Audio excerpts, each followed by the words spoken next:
Quand j'ai commencé à grandir, au collège j'étais pas bon.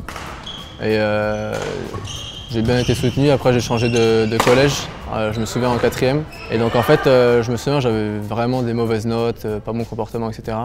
Et le deal c'était, on te permet de t'entraîner le midi.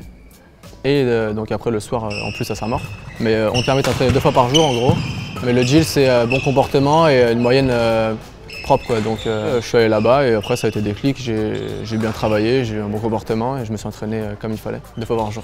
Le fait de justement qu'on me mette la pression pour mon badminton, c'était soit tu vas là et tu travailles bien, etc. et tu continues ton projet badistique, ou soit tu restes dans ton collège et le badminton il s'arrête. Forcément, ça m'a stimulé. Ils sont toujours là derrière moi, que ce soit dans le sportif, le scolaire, dans la vie en général. Donc, ils me faisaient confiance aussi. Ils ne me demandaient pas de travailler 1000 heures par jour. C'était, t'as fait ton travail, ouais, tant mieux. Et mon père, il est à fond dans le bad, donc ça a été, pour lui aussi, il était grave à fond, donc tout s'est bien goupillé. Le fait d'avoir mon coach Vincent et puis ma famille à la maison, je pense que c'est aussi la clé de ma réussite. J'ai toujours voulu faire du badminton. Donc mon métier ce sera ça. Voilà. Le fait d'avoir quelqu'un de supérieur à soi en entraînement, c'est toujours positif. Ça donne envie, tu prends exemple, tu as envie de devenir meilleur que lui, donc tu te donnes plus à fond je pense. Moi il y avait à l'époque Yann Breton qui s'entraînait avec nous. Et qui lui, je me souviens, il gagnait le TNJ du dessus, si je me souviens bien, en minime. Donc lui il était bien meilleur que moi à l'époque. Et du coup, le fait de jouer avec lui, ça me stimulait énormément. J'avais grave envie de devenir meilleur que lui. Et du coup, on s'entraînait ensemble et au fur et à mesure, je progressais plus.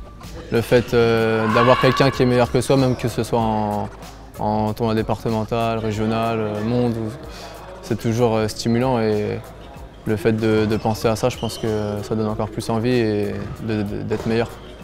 Pas se poser 36 000 questions parce qu'on a perdu au TDJ à Fresnes.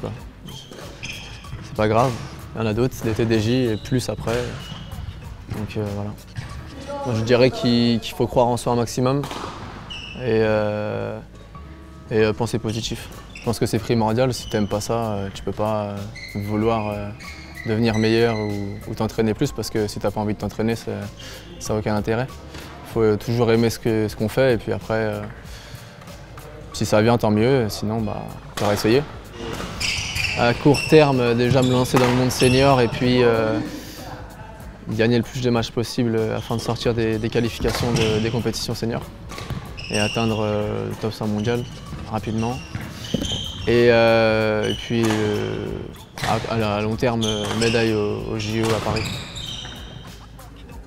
Ce serait une fierté immense d'accomplir la médaille olympique qui est le Graal dans notre sport à la maison. Il n'y a rien de mieux. C'est le rêve ultime ça.